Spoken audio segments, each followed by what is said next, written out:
Quick review mga boss sa ang Kymco KRV 180. First of all, head turner kaya itong design with daytime running light for visibility. And also for our front tires guys, so yung size niya is 1370 by 110. We have also ABS for safety purposes. For the rear guys, we have also ABS traction control.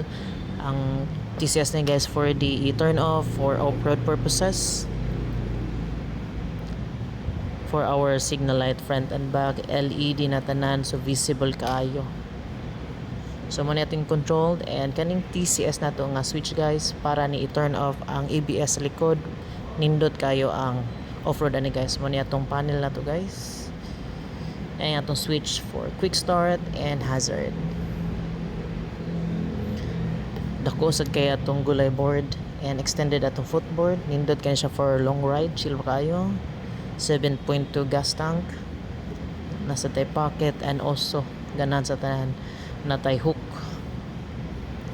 Nasa tay charger ani guys, duha ka USB-A, dayan mo itong switch to open our U-box. Dali ra kayo. See?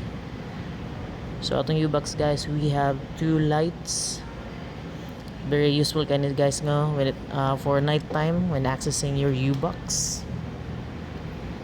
Complete accessories na siya tanan guys no. And also ang nakadalag hilas ani no kay monoshock na siya, mudguard, and also chain type na guys. Dali ra kayo ang pag-maintenance ani no. For the back guys, mo ni iyahang design, nindot kayo, LED na tanan, so very visible kay ka especially night times. So available atong white nga Kymco KRV 180. Guwapo sad kaayo. Only here at Motorcycle City, Born to Ride, Mandawi, Tipolo guys no. Available cash and financing. Visit us today.